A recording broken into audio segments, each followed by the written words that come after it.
Hello, welcome to study classes. आप सभी का स्वागत है केमिस्ट्री के एक नए क्लास में। आज हम लोग चैप्टर 1 रासायनिक अभिक्रिया एवं समीकरण के ऊपर डिस्कस करने वाले हैं। सबसे पहले मैं ये कहूंगी कि आप लोगों ने मॉडल पेपर अभी तक देख लिया होगा और उसमें एक चीज नोटिस की होगी कि जो रासायनिक अभिक्रिया का जो चैप्टर है उसमें से काफी आप लोगों को उदाहरण पूछे गए। इस अभिक्रिया का उदाहरण, संयोजन अभिक्रिया का उदाहरण, द्विविस्थापन अभिक्रिया का उदाहरण, द्विविस्थापन अभिक्रिया क्या है, कभी कभार परिभाषा पूछा गया है, कभी कभार उसका उदाहरण पूछा गया है। तो मैंने सोचा इसके ऊपर भी थोड़ा बहुत डिस्कशन कर लेते हैं एक शॉर्ट वीडियो में। आज हम आ चुके हैं रासायनिक अभिक्रिया के ऊपर डिस्कस करने के लिए। सबसे पहले ये जान लेना चाहिए कि रासायनिक अभिक्रिया, ठीक है, रासायनिक अभिक्रिया कितने प्रकार का होता है। तो रासायनिक अभिक्रिया 5 प्रकार के होते हैं, ठीक है। बारी बारी हम उसकी परिभाषा को समझेंगे और यहाँ पे उदाहरण लिखे गए हैं, उदाहरण को भी मैं समझाऊंगी। तो सबसे पहले रासायनिक अभिक्रिया जो होता है वो 5 प्रकार का होता है, ठीक है। 5 प्रकार का रासायनिक अभिक्रिया होता है। पहला संयोजन अभिक्रिया, दूसरा वियोजन अभिक्रिया, तीसरा विस्थापन अभिक्रिया, चौथा द्विविस्थापन अभिक्रिया और जो 5वां है उसे हम लोग रेडॉक्स अभिक्रिया कहते हैं। उपचयन अपचयन को मिला के, उपचयन अपचयन अभिक्रिया को मिला के रेडॉक्स अभिक्रिया के नाम से भी जाना जाता है। ये ऑब्जेक्टिव की तरह काफी बार पूछा जाता है, तो ध्यान में रखना। तो 5वां जो अभिक्रिया है वो उपचयन अपचयन अभिक्रिया है, ठीक है। तो सबसे पहले हम बात कर लेते हैं, बारी बारी से सबके बात करेंगे। सबसे पहले हम बात करते हैं संयोजन अभिक्रिया। जो सबसे पहला अभिक्रिया है हमारे पास उसको क्या कहते हैं हम लोग? संयोजन अभिक्रिया, ठीक है। तो ये वो अभिक्रिया है या फिर ये वो अभिक्रिया है जिसमें एक या एक से अधिक पदार्थ, ठीक है। यहाँ पे कितने पदार्थ है? C है और O2 है, यानी 2 पदार्थ है। तो ये वो अभिक्रिया है जिसमें 2 या 2 से अधिक पदार्थ मिलके संयोग करके एक पदार्थ का निर्माण करता है, उसे संयोजन अभिक्रिया कहलाता है, ठीक है। ये परिभाषा के तौर पर आप लोग लिख सकते हैं कि ये वो अभिक्रिया है जिसमें 2 या 2 से अधिक पदार्थ संयोग करके एक नए पदार्थ का निर्माण करता है, उसे हम लोग संयोजन अभिक्रिया कहते हैं। संयोग यानी जुड़ना। तो यहाँ कौन कौन जुड़ रहा है? C और O2 जुड़ रहा है, तो C प्लस O2 क्या हो गया? CO2। तो ये एक उदाहरण हो गया संयोजन अभिक्रिया का, ठीक है। चलो अब समझते हैं वियोजन अभिक्रिया। तो वियोजन अभिक्रिया जो है वो संयोजन अभिक्रिया का बिल्कुल ऑपोजिट है। यहाँ पे क्या हो रहा है? संयोजन अभिक्रिया में क्या हो रहा है कि संयोग हो रहा है, C और O2 का मिलन हो रहा है, संयोजन हो रहा है। लेकिन वियोजन अभिक्रिया एक ऐसी अभिक्रिया है जो कि जिसमें एक यौगिक है, CaCO3 एक यौगिक है। जो यौगिक मतलब ये वो अभिक्रिया है जिसमें एक यौगिक शक्ति, उष्मा या फिर विद्युत का यूज करके 2 सरलतम पदार्थ में टूट जाता है। वियोजन अभिक्रिया में टूटना हो रहा है और संयोजन अभिक्रिया में जुड़ना हो रहा है। तो 2 बिल्कुल ही विरोधी मतलब विलोम अभिक्रिया है। तो वियोजन अभिक्रिया वैसी अभिक्रिया है जिसमें एक अकेला यौगिक उष्मा शक्ति का प्रयोग करके 2 सरलतम पदार्थों में टूट जाता है, उसे हम लोग वियोजन अभिक्रिया कहते हैं। अब वियोजन अभिक्रिया भी 3 प्रकार का होता है। यहाँ उष्मा का प्रयोग हो रहा है, CaCO3 ने टूटने के लिए उष्मा का प्रयोग किया है, तो ये हो गया ऊष्मीय वियोजन, ठीक है। ऊष्मीय वियोजन हो गया। तो ये क्या हो गया? ऊष्मीय वियोजन, ठीक है। यहाँ उष्मा का प्रयोग हुआ है ऊर्जा के तौर पर, तो इसको कहेंगे ऊष्मीय वियोजन।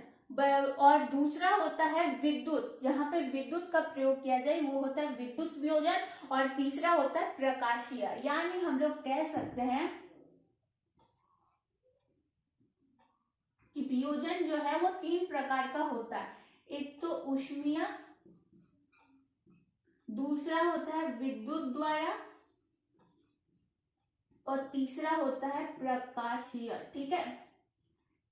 यानी जो ये ऊर्जा का रूप है ऊष्मीय, विद्युत, प्रकाशीय, इसका उपयोग करके वियोजन अभिक्रिया 2 सरलतम मतलब वियोजन अभिक्रिया में जो यौगिक है वो सरलतम भागों में टूट जाती है, तो ये वियोजन अभिक्रिया है। तो वियोजन अभिक्रिया का परिभाषा तुम लोग ऐसे लिख सकते हो। अब पूछ लिया जाता है कि अगर उदाहरण दिया जाए तो उदाहरण सीधे तौर पर लिख सकते हो कि CaCO3 ने ऊष्मा का प्रयोग करके दो सरलतम यौगिकों में टूट गया, जो कि पहला है CaO प्लस CO2। ठीक है, ये हो गया वियोजन अभिक्रिया। अब तीसरी अभिक्रिया की बात अगर करें तो विस्थापन अभिक्रिया। अब सबसे पहले जान लेना होगा कि विस्थापन अभिक्रिया है क्या। सबसे पहले अगर मान लो परिभाषा पूछ लिया जाए, व्याख्या पूछ लिया जाए, तो हम क्या करेंगे, सबसे पहले उसकी परिभाषा लिखेंगे। तो परिभाषा के तौर पर लिख सकते हो कि विस्थापन अभिक्रिया वैसी अभिक्रिया है जिसमें एक अधिकतम अभिक्रियाशील तत्व अपने से कम अभिक्रियाशील तत्वों के उसके यौगिक से विस्थापित कर देता है, विस्थापन अभिक्रिया कहलाता है। विस्थापन अभिक्रिया एक वैसी अभिक्रिया, फिर से रिपीट कर रही हूँ, विस्थापन अभिक्रिया एक ऐसी अभिक्रिया है जिसमें एक अधिक क्रियाशील तत्व अपने से कम अभिक्रियाशील तत्वों को उसके यौगिक से विस्थापित कर देता है, वो विस्थापन अभिक्रिया कहलाता है। देखो यहाँ पे आप लोगों को एक समीकरण दिख रहा है, CuSO4 प्लस Zn, जो कि बाद में हो गया अभिक्रिया के बाद हो गया ZnSO4 प्लस Cu। यहाँ अभिक्रियाशील तत्व कौन है, Zn। ठीक है, मैंने क्या किया, मैंने क्या कहा, अभिक्रियाशील तत्व अपने से कम अभिक्रियाशील तत्व को उसके यौगिक से हटा देता है। कम अभिक्रियाशील तत्व क्या हो गया, Cu।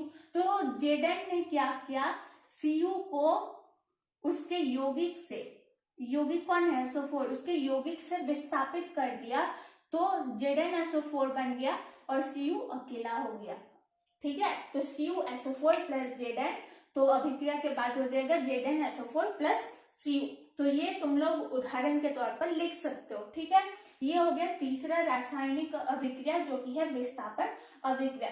अब चौथा अभिक्रिया द्विविस्थापन अभिक्रिया। ठीक है, द्विविस्थापन अभिक्रिया, अगर परिभाषा पूछ लिया जाए द्विविस्थापन अभिक्रिया का, तो हम लोग क्या कह सकते हैं कि वैसी अभिक्रिया जिसमें आयनों की अदला बदली होती है। ठीक है, यहाँ पे आयन आप लोगों को दिख रहा होगा, धनात्मक आयन, ऋणात्मक आयन। तो अभिक्रिया के बाद यहाँ पे चेंजेस आप लोगों को दिख रहे होंगे, तो गौर करो यहाँ पे। तो द्विविस्थापन अभिक्रिया में क्या होता है कि पदार्थों के बीच, ठीक है, पदार्थों के बीच आयनों की अदला बदली होती है, फलस्वरूप नए पदार्थों का निर्माण होता है, उसे हम लोग द्विविस्थापन अभिक्रिया कहते हैं। उदाहरण पूछ लिया जाए तो क्या लिख सकते हो, Ag argon plus NO3 minus plus Na जो कि है आयन जो है वो धन है, और Cl है जो है यहाँ पे ऋणात्मक है। तो अभिक्रिया के फलस्वरूप आर्गन जो है वो धनात्मक है, यहाँ पे आयनों की अदला बदली हो गई है, प्लस Cl जो कि माइनस में है, Na प्लस NO3। ठीक है, यहाँ पे आयनों की अदला बदली हुई है जिससे कि नए पदार्थों का निर्माण हुआ है। आयनों की अदला बदली के फलस्वरूप नए पदार्थों का निर्माण द्विविस्थापन अभिक्रिया कहलाता है। तो यहाँ पे हम लोगों ने संयोजन अभिक्रिया, वियोजन अभिक्रिया और विस्थापन अभिक्रिया के मतलब विस्थापन अभिक्रिया और द्विविस्थापन अभिक्रिया की बात कर ली है। अब हम लोग बात करेंगे उपचयन और अपचयन अभिक्रिया। ठीक है, जिसे रेडॉक्स अभिक्रिया के नाम से भी जाना जाता है। चलो अब लास्ट जो हमारे पास अभिक्रिया था, पांचवा अभिक्रिया उपचयन अपचयन अभिक्रिया, जिसे साथ में रेडॉक्स अभिक्रिया कहते हैं। तो अब समझते हैं पांचवा अभिक्रिया है उपचयन अपचयन अभिक्रिया। तो अगर पूछ लिया जाए परिभाषा, तो उपचयन अभिक्रिया का परिभाषा तुम लोग क्या लिख सकते हो कि उपचयन अभिक्रिया, इस अभिक्रिया में ऑक्सीजन का योग होता है। ठीक है, इस अभिक्रिया के फलस्वरूप, उपचयन अभिक्रिया के फलस्वरूप ऑक्सीजन का योग होता है और हाइड्रोजन का पृथक्करण होता है। तो यहाँ पे तुम लोग दे सकते हो उदाहरण के तौर पर CuO प्लस H2, जो कि अभिक्रिया के फलस्वरूप हो गया Cu प्लस H2O। यहाँ पे क्या हुआ, ऑक्सीजन का योग हुआ। ठीक है, H2 में जो है, H2 में ऑक्सीजन का योग हुआ और Cu का पृथक्करण हुआ। तो यहाँ पे हम लोग ऐसे करके लिख सकते हैं कि ये उपचयन अभिक्रिया का उदाहरण है। अब बात आती है अपचयन अभिक्रिया। अपचयन अभिक्रिया में ऑक्सीजन का पृथक्करण और हाइड्रोजन का योग होता है, ये उल्टा है। उपचयन में ऑक्सीजन का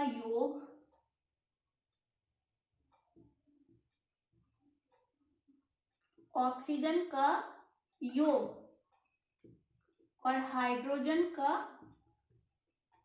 पृथक्करण, और अपचयन अभिक्रिया में हाइड्रोजन का योग और ऑक्सीजन का पृथक्करण। ठीक है, तो ये उल्टा है, उपचयन में ऑक्सीजन का योग और हाइड्रोजन का पृथक्करण। एक मिनट, मार्कर और अवेलेबल नहीं है मेरे पास फिलहाल। तो ऑक्सीजन का योग और हाइड्रोजन का पृथक्करण उपचयन अभिक्रिया कहलाता है, और अपचयन अभिक्रिया हाइड्रोजन का योग और ऑक्सीजन का पृथक्करण अपचयन अभिक्रिया कहलाता है। दोनों विलोम है एक दूसरे से। तो यहाँ पे क्या आ रहा है, CuO में ऑक्सीजन का पृथक्करण हो रहा है और हाइड्रोजन का यहाँ पे क्या हो रहा है, हाइड्रोजन का योग हो रहा है।